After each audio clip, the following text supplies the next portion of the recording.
the silver is performing relative to the moving averages.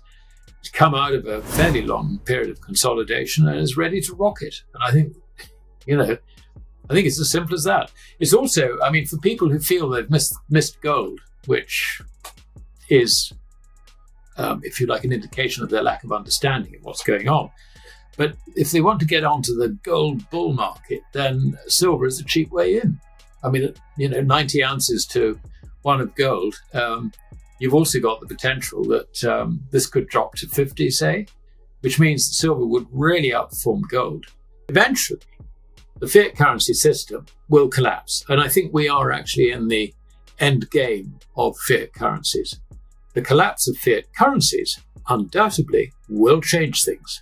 In today's news recap, silver price soars to $39, the highest since 2011. Silver jumped to a near 14-year high Friday amid signs of a short squeeze on the precious metal in the London market that led to a surge in U.S. premiums. Spot silver rose as much as 3% to $38.34 per ounce, the highest since September 2011. U.S. silver futures climbed even higher at nearly 4%, with September contracts touching an intraday high of $39 an ounce. Such a wide price gap between the two major markets is unusual, as it is typically eliminated quickly through arbitrage. Earlier this year, silver experienced a similar price dislocation amid speculation of U.S. tariffs on precious metals. That arbitrage opportunity also pushed leases up as traders looked to secure metal for shipment to COMEX-linked warehouses in New York. However, the rush to move silver ended quickly once the White House exempted bullion from the levies. Higher lease rates normally indicate a tightening market. On Friday, the implied annualized one-month borrowing costs for silver in London jumped to approximately 4.5%, well above the typical near-zero rate. Most of the silver in London is held by exchange-traded funds, meaning it is not available to lend or buy. The metal has recently been bolstered by solid inflows into ETFs, with holdings up by 1.1 million ounces on Thursday, according to data compiled by Bloomberg. Daniel Ghali of TD Securities has argued that the outflow of silver caused by the tariff arbitrage opportunity has left inventories of freely available silver in the market critically low. Our estimates of LBMA silver's free float now stands at its lowest levels in recorded history, Ghali wrote in a note Thursday. Silver's illusion of liquidity tells us that silver markets will only rebalance through some form of a squeeze on physical. Silver has risen 27% this year, with gains recently outpacing its sister metal gold. Silver has a dual character, valued both for its uses as a store of value and an industrial input. Now we'll show you the best clips of the latest interview. Don't forget to like, subscribe, and turn on notifications so you do not miss out our daily recaps. And check goldsilverstacks.com to get your Stacker's Handbook, the ultimate guide to stack gold and silver, packed with strategies to trade the gold-silver ratio and get more ounces and build wealth over time, so you don't have to rely on market commentators to make your investment decisions. Enjoy the episode. The level of warehouse stocks in COMEX increased in silver at the same time as it did in gold. The difference is that warehouse stocks in gold have actually begun to decline, basically, as stands for delivery have been enacted.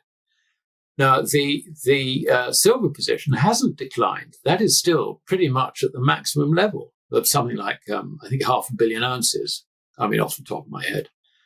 And that is interesting. In other words, I think what the new owners of silver are doing, having stood for delivery, is that so far they've been leaving it in the COMEX warehouse system. Now, having said that, we don't actually know this for certain. It could be that silver is still going into the COMEX system. There's a delay in getting silver through. Let's face it. So, there could well be some silver still going into the warehouse system, even though the premiums on the futures are no longer really there. So that could be holding it up as, and covering, if you like, any withdrawals. But I think from the point of view of the new owners of silver, they're probably in less of a hurry to take it out of the vaults than new owners of gold bullion. I think that might be part of the explanation. Silver is interesting because as people gradually realize that the dollar is going down and other fiat currencies are going down with it, we're coming to the end of the fiat currency era after, 53 years. As they gradually realize that, I think they will also realize that a gold-silver ratio of 90, which it is roughly, is completely ridiculous. There is no premium, if you like, for its monetary use or its monetary qualities in the price. And not only that, but this is a background of 5-6 years of supply deficit, only matched, according to the Silvers Institute, by, if you like, sales or liquidity coming out of investment stocks. So, and also the industrial use of silver is just expanding and expanding and expanding, particularly with photovoltaic cells. I mean, they are everywhere now, absolutely everywhere. And China, of course, I think, makes something like 90% of them. India wants to get in on that act. So you can see that the demand for silver on an industrial scale is enormous and growing. I'm sure that higher silver prices, as far as the photovoltaic cell industry is concerned, will basically make them use silver more efficiently, if you like. So I don't see price really being a hurdle to them. Technically, it also looks very, very good. So, the chartists among your viewers, get out the chart, have a look at how the silver is performing relative to the moving averages. It's come out of a fairly long period of consolidation and is ready to rocket. And I think, I think it's as simple as that. It's also, for people who feel they've missed gold, which is, if you like, an indication of their lack of understanding of what's going on. But if they want to get onto the gold bull market, then silver is a cheap way in. 90 ounces to 1 of gold.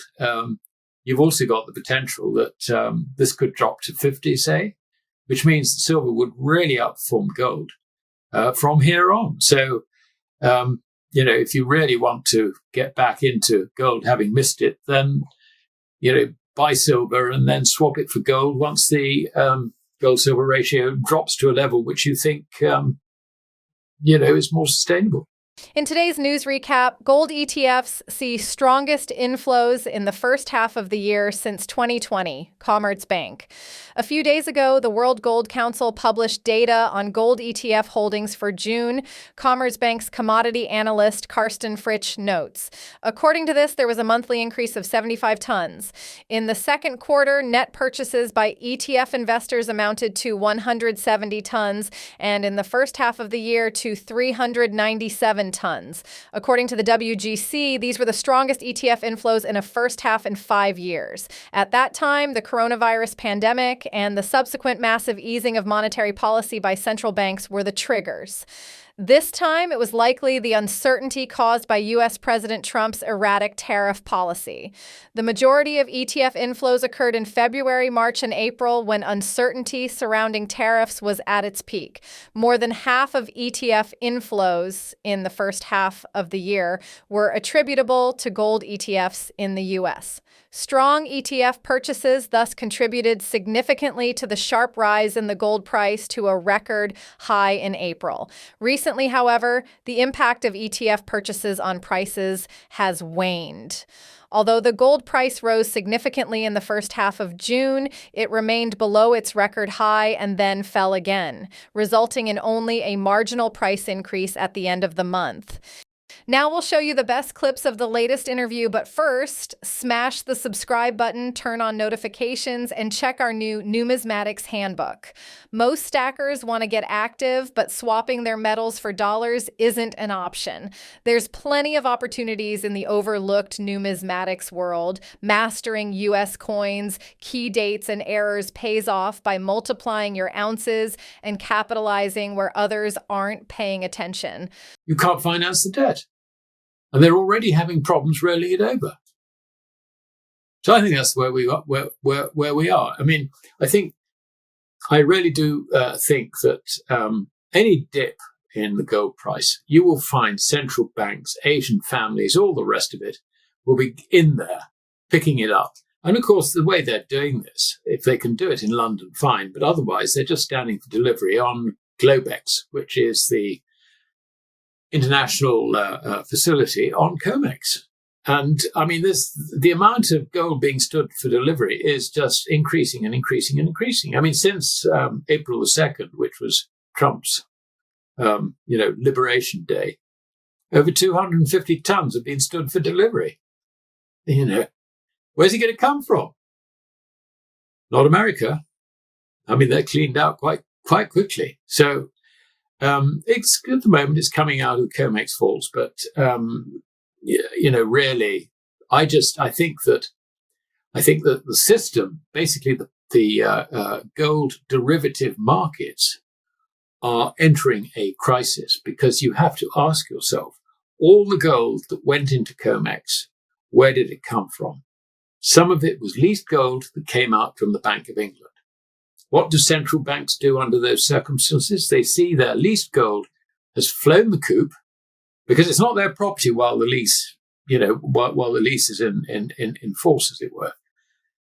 Their gold is gone. Are they going to get it back? Well, there's a big fear that they won't. And consequently, what do they do about leasing in future? No, thank you. We don't want to lease any gold anymore. And furthermore, some of them are going to say, we want to repatriate our gold. Can we bring it back? Bank of England, put it on the next plane. So the liquidity has gone out of the market. And those bare positions, if you like, in London, long positions in New York with all the bullion that flowed over, a lot of that's going to be reversed. And the ECB is even worried about it, which interests me because I was a lone voice saying, watch those stands for deliveries. And the ECB, in a document released, I think, about 3 or 4 weeks ago, said exactly the same thing. Stands for delivery on COMEX are basically taking all the gold away, and it's replacing gold in Europe with derivative positions, which increased 58% in the first quarter of this year. They're worried that these derivatives are now presenting a systemic risk, particularly since it replaces real bullion, which was otherwise stored in the Bank of England and elsewhere. So this is quite a serious issue. And I can understand why, at the margin, the bullion banks would want to get bullion down, measured in whatever currency. They want to get it down. Why? Because they want to get as much of it as they possibly can. We're all buyers of bullion now. I mean, and this is not really properly understood. So that's my answer to whether gold is going to continue to consolidate, and is it going to sort of come off a bit? Well, I tell you what, if it comes off a bit, fill your boots is the answer. What do you think of Alasdair's take? Is he spot on? Will the BRICS nations' master plan come to fruition, or is all this nothing more than conspiracy theories? Post in the comment section down below your honest opinion and share with the stackers if you're accumulating more gold and silver on this run-up, or if on the other side you're taking profits. Thanks for watching. Now check this video right here because it's a perfect fit for you, and I'll see you on the other side.